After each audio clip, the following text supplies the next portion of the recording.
کے ہمارے مہمان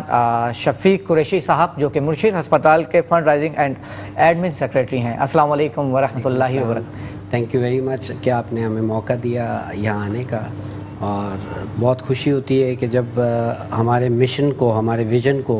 ہائی لائٹ کیا جاتا ہے اور پبلک تک لایا جاتا ہے۔ آپ کا بھی بہت بہت شکریہ، بس آپ جیسے لوگوں سے ہی ہماری یہ بزم سجتی ہے۔ اچھا، میں شفیق صاحب آپ سے پوچھنا چاہوں گا کہ مرشد ہسپتال میں کس طرح کے مسائل آپ دیکھتے ہیں جن سے مریض جو ہے پریشان رہتے ہیں؟ دیکھیں، ہم جس لوکیلٹی میں ہمارا ہسپتال ہے مرشد ہاسپٹل، یہ کنیکٹنگ ہے بلوچستان سے بھی، انٹیریئر سندھ سے بھی، اور بالکل آؤٹ ریچ ایریا ہے کراچی کا، ہب ریور کے قریب ہے،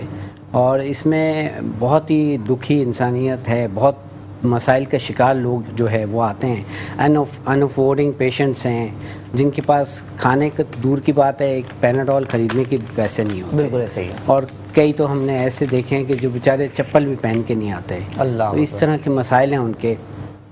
مگر وہ جب ہمارے ہسپتال میں انٹر ہوتے ہیں تو اللہ کا کرم ہے کہ ہمارے ہاسپٹل میں ہر طرح کا ٹریٹمنٹ ہے، ہر مرض کا علاج ہے، تمام ڈاکٹرز ماشاءاللہ ہائیلی کوالیفائڈ ہیں، اور تمام پیشنٹس کو بہت اچھی طرح ڈیل کیا جاتا ہے۔ اور سب سے بڑی بات یہ ہے کہ ہمارے پاس پیشنٹ ویلفیئر ایسوسی ایشن جو ہے ہمارا ڈپارٹمنٹ ہے، وہ تمام ان افورڈنگ پیشنٹس کو complete medical surgical treatment with lab test and even food also, ہر چیز فری آف کاسٹ دیتا ہے ماشاءاللہ۔ اچھا، ویسے تو روزانہ ہی مرشد ہسپتال کے حوالے سے بات ہوتی ہے جی۔ میں چاہوں گا کہ جو ہمارے ناظرین آج دیکھ رہے ہیں جنہوں نے پہلے نہیں دیکھا، تو مرشد ہسپتال کے بارے میں تھوڑا سا آپ ہمارے دیکھنے والے ناظرین کو بتائیں۔ مرشد ہاسپٹل بیسکلی 300 300 بیڈڈ ہاسپٹل ہے، اور اس میں تمام ٹریٹمنٹس دیے جاتے ہیں، جس میں کڈنی ہے اور نیونیٹل ہے، زچہ بچہ کے مسائل ہیں، پھر اس کے علاوہ ڈائلیسس ہے ہمارا، ہارٹ کا سرجری کے علاوہ سارے جو اس کی کنسلٹنسی ہے وہ ہے، پھر اس کے علاوہ جو خواتین کے مسائل ہیں، جی، شوگر اور ہیپاٹائٹس، اور اس کے علاوہ یہ ڈینگی، ہم نے ابھی ریسنٹلی جو مور دین 175 کیمپس، فری میڈیکل کیمپس کیے ہیں مختلف پاکستان کے علاقوں میں، انٹیریئر سندھ میں، اور میگا ریلیف کیمپس ہیں، اور اب تک وہ چل رہے ہیں۔ اور آپ کبھی بھی آ کے دیکھیں، مرشد میں پیشنٹ آتا بہت پریشانی کے ساتھ ہے لیکن خوشی سے جاتا ہے۔ کیا بات ہے، اچھی بات ہے۔ نہ صرف پیشنٹ، اس کے اٹینڈنٹس بھی، بالکل، تو اللہ کا کرم ہے۔ اس کے ساتھ ساتھ ہمارا صحت سہولت کارڈ کی بھی سروسز ہے، ہم لوگوں کو باقاعدہ اویئرنیس دیتے ہیں کہ اگر وہ اس پہ ایلیجبل ہیں تو وہ اس پہ بھی علاج کرا سکتے ہیں، تاکہ ان کو یہ پتہ چلے کہ ہمیں کوئی کاسٹ پے نہیں کرنی پڑے گی، گورنمنٹ کی بھی جو فیسلٹی ہے وہ بھی ان کو ملے۔ زبردست، بہت ہو گیا۔ جیسا کہ آپ نے کہا کہ آپ ہمارے اسپتال میں آئے اور دیکھیں، تو ناظرین چاہیں گے کہ یہ اسپتال ہے کہاں، یہ جاننا لازمی ہے۔ دیکھیں، مرشد ہاسپٹل مواج کوٹ، ہب ریور چوک، اور یہ مجاہد آباد کے علاقے میں ہے، بالکل بلدیہ سے تھوڑا سا ہم آگے جاتے ہیں تو نیول سے پہلے جو ہے مرشد ہاسپٹل آتا ہے۔ اچھا، یہ مرشد ہسپتال کس طرح سے مریضوں کو علاج کی سہولتیں مہیا کرتا ہے؟ اس میں جب پیشنٹ او پی ڈی میں انٹر ہوتا ہے تو اس کا جو بھی کاز ہوتی ہے، جو بھی اس کا بیماری ہوتی ہے، اس کے حساب سے اس کو کنسلٹ کیا جاتا ہے، اور پھر فردر جو بھی ٹریٹمنٹس ہیں اس کے، اگر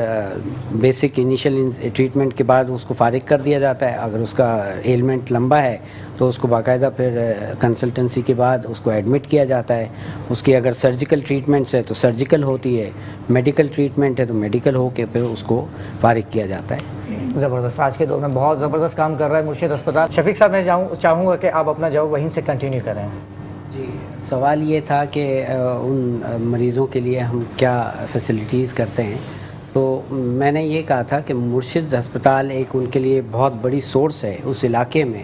جہاں یہ موجود ہے، مواج کوٹ میں، کہ ان کو وہاں ہر طرح کی ٹریٹمنٹ دی جاتی ہے، اور جو سروسز پرائیویٹ ہاسپٹلز دیتے ہیں شہر کے اندر، اسی سے بڑھ کر ہم جو ہے کوشش کرتے ہیں کہ اچھی سروسز ان کو وہاں پرووائڈ کریں، ماشاءاللہ، اور ہر طرح کی کاؤنسلنگ بھی کی جاتی ہے پیشنٹ کی۔ اس کے علاوہ مرشد جو ہے اس میں مرشد اسکول آف نرسنگ بھی ہے، جہاں اسی علاقے سے منسلک بہت سارے بچے جو اسکالرشپس پروگرامز میں پڑھ رہے ہیں، تعلیم حاصل کر رہے ہیں، اور ماشاءاللہ اسکول آف نرسنگ اور کالج آف نرسنگ میں وہیں پڑھ کے اور آگے ایک اپنا مقام بھی بنا رہے ہیں اسی ہاسپٹل میں۔ تو یہ ایک بہت بڑی فیسلٹی ہے ان کے لیے کہ نہ صرف علاج بلکہ وہاں ان کو نرسنگ اور میڈیکل سے ریلیٹڈ تعلیم بھی دی جا رہی ہے۔ بہت شکریہ ڈاکٹر شفیق قریشی صاحب کہ آپ نے ہمارے ویورز کو آگاہ کیا۔ میرا اگلا سوال آپ سے یہ ہے کہ رمضان المبارک میں آپ کس طرح سے فنڈ ریزنگ کرتے ہیں، اور اس کے علاوہ لوگوں کا کیا جواب ہوتا ہے، کیونکہ رمضان کا اتنا مبارک مہینہ ہے تو جس طرح سے فنڈ ریزنگ کرتے ہیں تو کیا رد عمل آتا ہے؟ دیکھیں، خوش نصیبی تو یہ ہے کہ پاکستان میں الحمدللہ جو نیکی کے کام کرنے والے لوگ بہت ہیں، اس میں کوئی شک نہیں ہے۔ ہر طرح سے اگر آپ رمضان المبارک پہ سڑکوں پہ دیکھیں تو افطار اور اس طرح کے بہت سارے پروگرام چل رہے ہوتے ہیں غریبوں کے لیے، لیکن اس کے ساتھ ساتھ ہماری کوشش یہ ہوتی ہے کہ لوگوں کو یہ پتہ چلے کہ ہاسپٹل میں سب سے زیادہ ضرورت ایک مرتے ہوئے انسان کو ہوتی ہے۔ بالکل ایسے جب ایمبولینس چنگاڑتے ہوئے جا رہی ہوتی ہے تو اس ملک میں اتنی انسانیت ہے کہ لوگ راستہ اس کو دے رہے ہوتے ہیں، تو جو جذبہ ان کو وہ راستہ دینے کا ہوتا ہے، میں سمجھتا ہوں کہ ان کو وہی چیز، وہی جذبہ اسپتال کے لیے بھی رکھنا چاہیے کہ اگر ایک علاقے میں اس طرح کا اسپتال چل رہا ہے تو اس کو سپورٹ کرنے کے لیے نہ صرف یہ کہ شہر سے لوگ آئیں، اس علاقے کے لوگ بھی کنٹریبیوٹ کر سکتے ہیں، اور ہماری کوشش ہوتی ہے کہ ہم ان کو موٹیویٹ کریں، ان کو بتائیں، اور ہر رمضان المبارک میں ہم یہ گزارشات کرتے رہتے ہیں کہ خدا را اپنا صدقہ، عطیات، خیرات اور جو بھی ڈونیشنز، ان کائنڈ ڈونیشن جو بھی ہے آپ اسپتال کے لیے کریں، کیونکہ اسپتال میں 1 روپیہ وہ بھی بہت ضروری ہوتا ہے مریض کے لیے، ان کی دوا کے لیے، ان کے علاج کے لیے۔ تو بہت سارے ایسے مسائل ہوتے ہیں، کیونکہ اسپتال کے اپنے نظام کو بھی چلانا ہوتا ہے، اس نظام کو چلانے کے لیے وہ چلے گا تو پیشنٹ کو ٹریٹمنٹ ملے گا۔ بالکل ایسے تو یہ ساری کوششیں ہم کر رہے ہوتے ہیں اور لوگوں سے درخواستیں کر رہے ہوتے ہیں، الحمدللہ اچھا پازیٹیو رزلٹس آتے ہیں، مگر اس کے باوجود میں چاہوں گا کہ ہمارا پیغام ان تک پہنچے اور مرشد اسپتال کو جتنا ممکن ہو اس رمضان المبارک میں وہ سپورٹ۔ بالکل بالکل شفیق صاحب، آپ کا پیغام ہمارے پلیٹ فارم کے ذریعے پہنچ بھی رہا ہے، اور میں گزارش بھی کروں گا دیکھنے والوں سے کہ مرشد اسپتال جو یہ نیک کام کر رہا ہے اس میں آپ بڑھ چڑھ کر حصہ لیں۔